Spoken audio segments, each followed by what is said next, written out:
ఒక బస్తా కాతమే నీ దొంగతనం జరిగిందా లేదా? నీకు షేర్ ఉందా మన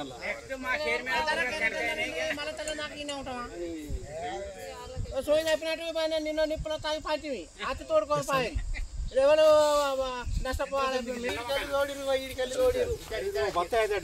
బత్తందుకైతే 2-3 బత్తాలు తుమ్మారు ఎత్తుకొని పన్నారు వాళ్ళు అని చదువుకు తుమ్మారు అనే ఉన్నది ఇటే రాతాం అంటే పోక మీద నువ్వు ఇదివరకు అట్లేసినప్పుడు చూడతాడా చూసినా నేను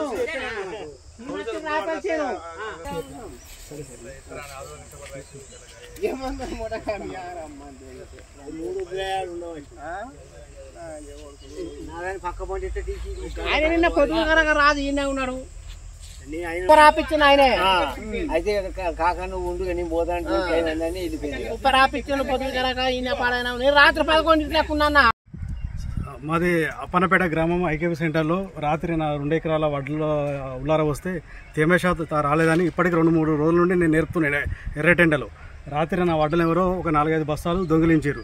నేను అధికారులకు ఫోన్ చేసిన, గ్రామ మన సొసైటీ చైర్మన్కి ఫోన్ చేసిన, వీళ్ళు వచ్చారు తాత్కాలికంగా చూసుకున్నారు అట్లా వెళ్ళిపోయారు కానీ ఎవరు దీని మీద స్పందన లేదు. కనీసం మా ఐకేపీ సెంటర్లలో సీసీ కెమెరాలు లేవు, రాత్రి వాచ్మెన్ లేరు, ఇలాంటిది లేదు. తరచుగా ఇది నాదని కాదు, తరచుగా జరుగుతుంది ఇట్లాంటి దొంగతనం కానీ ఎవరు స్పందిస్తలేరు. అధికారులు కూడా నిర్లక్ష్యంగా వ్యవహరిస్తున్నారు. ఇప్పటికీ సన్నవడ్లు అనేది ఈ సెంటర్ నుండి ప్రభుత్వం 500 బోనస్ అని డబ్బాలు కొడుతుంది. కనీసం ఇప్పటికి ఒక లారీ కూడా ఇక్కడ కాంటగాలి సన్నవడ్లది. ఇంకా 50% వడ్లు ఎక్కడ ఉన్నాయి.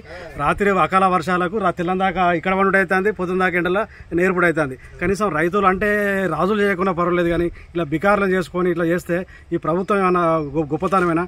కాంగ్రెస్ ప్రభుత్వం అది రైతుల ప్రభుత్వం అని చెప్పుకొస్తుంది కానీ ఇక్కడ రైతులు పడుతున్న అవస్థలను ఎవరు గుర్తిస్తారు? అధికారులు కూడా నిర్లక్ష్యమైన సమాధానాలు. కనీసం కలెక్టర్ గారికి వీళ్ళందరి దృష్టికి తీసుకెళ్ళిన ఎవరు ఒక మన ఈ ఏఈఓ మట్టుకు వచ్చి చూసుకుని పోయింది కానీ మిగతా ఎవరు కూడా అధికారులు రాలే. వాళ్ళు ఏమంటారంటే పోలీస్ కంప్లైంట్ చేయాలంటే నీ ఎస్ఐ గారికి కూడా ఫోన్ ద్వారా నీ కంప్లైంట్ చేసిన పంపిస్తా అని చెప్పి అన్నారు. ఇప్పటివరకు కానిస్టేబుల్ కానీ ఎవరు ఇక్కడికి రాలేదు. ఎందుకంటే నాకు కాదు, ఇట్లాంటి తరచుగా జరుగుతుంది కాబట్టి ఇంకోసారి ఇలాంటి ఘటనలు జరగకుండా ఖచ్చితంగా ఈ అధికారులు కానీ ప్రభుత్వం కానీ తీసుకోవాలన్నాడు. ఈ చైర్మన్ కూడా, మా చైర్మన్ కూడా దీని మీద కొంచెం దృష్టి పెట్టాలని నేను కోరుకుంటున్నాను.